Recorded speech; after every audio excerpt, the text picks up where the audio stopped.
जय यीशु की। मैं हूं प्रियंका डामोर और आप देख रहे हैं रेडियो वार्ता शीर्षक की हिंदी सर्विस। कलीसिया समाचार में आप सभी का स्वागत है। कलीसिया समाचारों में प्रमुख है, पॉप ने कार्डिनल परिषद का नवीनीकरण किया और मुंबई के कार्डिनल ओसवाल्ड ग्रेसियस का दोबारा नवीनीकरण किया। पॉप फ्रांसिस के दस्तावेजों में ईयोर के लिए जारी किए गए नए कानून। यूक्रेन में मृतकों की संख्या बढ़ने के कारण शांति वार्ता का कोई संकेत नहीं। कैमरून में एक पुरोहित की हत्या। कारितास द्वारा अफगानिस्तान की महिलाओं के लिए एकजुटता की अपील। बांग्लादेश में ईसाई राष्ट्रीय पुस्तक मेले में साक्ष्य देखते हैं। ईसाइयों ने अरुणाचल प्रदेश में चंगाई की प्रार्थना पर प्रतिबंध की आलोचना की। भारत के कार्मेल की धर्म बहनों ने धर्म संघ की 150वीं वर्षगांठ मनाई। अब जानते हैं समाचार विस्तार से। पॉप ने कार्डिनल परिषद का नवीनीकरण किया और मुंबई के कार्डिनल ओसवाल्ड ग्रेसियस का दोबारा नवीनीकरण किया। पॉप फ्रांसिस ने कार्डिनलों के परिषद का नवीनीकरण करते हुए धर्माध्यक्ष मार्को मेलिनो को समिति का सचिव नियुक्त किया है। समिति की पहली बैठक 24 अप्रैल को होगी, जिसे C9 के रूप में जाना जाता है, क्योंकि पिछले परिषद का जनादेश समाप्त हो गया है। कार्डिनल के नए परिषद के सदस्य हैं वाटिकन राज्य सचिव cardinal Pietro Parolin, Vatican city प्रशासन के अध्यक्ष फर्नांडो वेरेज, किशनसा के महाधर्माध्यक्ष फ्रिडोलिन एबेंगो, मुंबई के महाधर्माध्यक्ष ओसवाल्ड ग्रेसियस, बोस्टन के महाधर्माध्यक्ष शीन पैट्रिक्स, बार्सिलोना के महाधर्माध्यक्ष जुवन जोस, क्यूबेक के महाधर्माध्यक्ष जेराल्ड लाइक्रोइस, लक्समबर्ग के महाधर्माध्यक्ष जीन क्लेदोरियो होलोरिक, सन सल्वाडोर दी बहिया के महाधर्माध्यक्ष सर्जो दा रोको हैं। पॉप फ्रांसिस के दस्तावेज में ईयोर के लिए जारी किए गए नए कानून। ईयोन को एक नया नियम मिला है जो नए प्रेरित संविधान प्रेदिकाते इवेंजेलियम के संदर्भ में है। टकराव से बचने के लिए विभिन्न प्रबंधन कार्यालयों हेतु स्पष्ट रूप से परिभाषित नई भूमिकाओं के साथ संचालन व्यवस्था को सरल बनाया गया है और हितों को ध्यान में रखते हुए नए मापदंड जारी किए गए हैं। यह बदलाव पॉप के एक प्रलेख में 7 मार्च को प्रकाशित एक नए नियम के साथ आया है, जिसने ईयोर को नवीनीकरण प्रदान किया है। ईयोर का उद्देश्य है चल और अचल समिति की देखभाल एवं प्रबंध, चाहे इसे किसी व्यक्ति या धार्मिक अथवा परोपकारी मकसद के वैध लोगों को समर्पित किया गया हो। कैमरून में एक पुरोहित की हत्या। फादर ओलिवियर नत्सा मध्य कैमरून में मृत पाए गए। उन्हें रात में उनके घर से बहला फुसलाकर ले जाया गया और कहा गया कि वे आकर परिवार के किसी बीमार सदस्य से मुलाकात करें।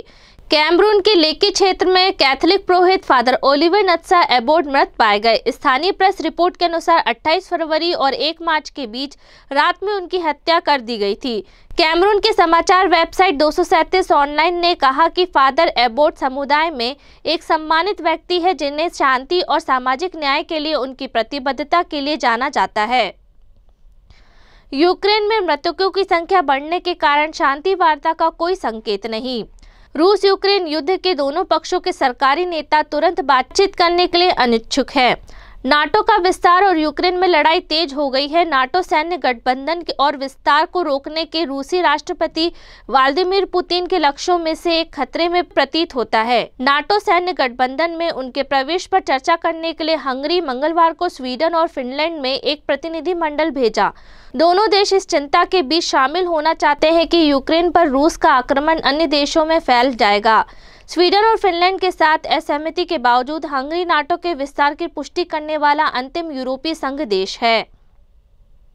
कारितास द्वारा अफगानिस्तान की महिलाओं के लिए एकजुटता की अपील। महिलाओं को पढ़ने की भी अनुमति नहीं है। युवा लड़कियों को माध्यमिक विद्यालयों में जाने की अनुमति नहीं है। इसका मतलब है कि उनके पास उनके बुनियादी मानव अधिकार नहीं है। कारितास जर्मनी के अंतर्राष्ट्रीय निदेशक ओलिवर मूलर कहते हैं, जो उस देश से वापस आए हैं जहां इस्लामी तालिबान सरकार कैथोलिक संगठनों को मानवीय सहायता प्रदान करने की अनुमति देती है। अंतर्राष्ट्रीय महिला दिवस 8 मार्च की पूर्व संध्या पर हम अफगानिस्तान में महिलाओं की दुर्दशा पर प्रकाश डालते हैं, जिन पर विश्वविद्यालय में भाग लेने पर प्रतिबंध है और लड़कियों को माध्यमिक विद्यालयों में जाने की अनुमति नहीं है। ओलिवर मूलर कारितास जर्मनी के अंतर्राष्ट्रीय निदेशक हाल ही में अफगानिस्तान से लौटे हैं, जहां एक कैथोलिक संगठन के रूप में उनकी टीम को तालिबान सरकार ने मानवीय सहायता प्रदान करने की अनुमति दी है। बांग्लादेश में ईसाई राष्ट्रीय पुस्तक मेले में साक्ष्य देखते हैं। यह भावना राष्ट्रीय पुस्तक मेले के दौरान ईसाई भागीदारी को प्रेरित करती है, जो प्रधानमंत्री शेख हसीना द्वारा 2023 में शुरू की गई वार्षिक घटना है और पिछले महीने ढाका में बांग्ला अकादमी में आयोजित की गई थी। राष्ट्रपति ने आशा व्यक्त की कि अमर एकुशे पुस्तक मेला महान भाषा आंदोलन की भावनाओं को जीवित रखते हुए बांग्ला भाषा, संस्कृति, इतिहास और इसकी परंपरा को बनाए रखेगा। इस साल के कार्यक्रम में 800 से अधिक प्रदर्शक है। बांग्लादेश बाइबल सोसाइटी, जिसका मेला परिसर में 779 नंबर बूथ पे है, उनमें से एक है। मेले के एक स्टैंड से ईसाई किताबों का प्रचार करना सुसमाचार की गवाही दे रहा है और मुस्लिम देश के साथ मेल मिलाप को बढ़ावा दे रहा है। ईसाइयों ने अरुणाचल प्रदेश में चंगाई प्रार्थना पर प्रतिबंध की आलोचना की। अरुणाचल प्रदेश में ईसाई चंगाई प्रार्थना कार्यक्रम में आयोजन और प्रचार पर प्रतिबंध का आरोप कर रहे हैं, यह कहते हुए कि यह उनके धर्म का अभ्यास करने के संवैधानिक अधिकार का उल्लंघन करता है।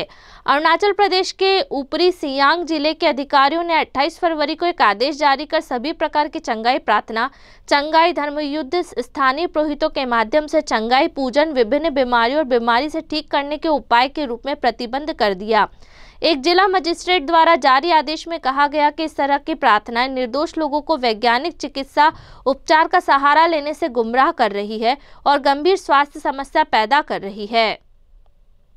भारत की कार्मेल की धर्म बहनों ने धर्म संघ की 150वीं वर्षगांठ मनाई। गांवों में परिवारों और सबसे गरीब लोगों के पक्ष में नई परियोजना को जीवन देने के लिए सिस्टर मैरी वेरोनिका पाशन द्वारा स्थापित धर्म संघ अपनी 150वीं वर्षगांठ मनाती है। वे सभी के अधिकारों की रक्षा के लिए लाभदायक कार्य गतिविधियों, शिक्षा, व्यावसायिक प्रशिक्षण, स्वयं सहायता समूहों को बढ़ावा देते हुए उन्हें आध्यात्मिक और भौतिक सहायता प्रदान करती है। धर्म समाज की स्थापना की 150वीं वर्षगांठ मनाने के लिए सुपीरियर जनरल सिस्टर सुशीला ने सभी धर्म बहनों को पोप फ्रांसिस द्वारा हाल ही में व्यक्त किए गए निमंत्रण के बाद गरीब और जरूरतमंदों के पक्ष में भारतीय गांवों में कम से कम एक परियोजना शुरू करने के लिए आमंत्रित किया। धर्म बहनों ने उपनगरों में जाकर लोगों के बीच रहने का आग्रह किया था।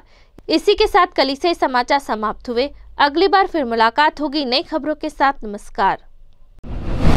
रेडियो वेरितास एशिया आपके लिए लेकर आए हैं RVA mobile app. RVA mobile app पर हमारे विभिन्न प्रकार के कार्यक्रमों का लाभ लें, हमसे जुड़े और एशियाई ईसाईयत की आवाज का हिस्सा बने। आज ही ऐप स्टोर एवं प्ले स्टोर से RVA मोबाइल ऐप डाउनलोड करें।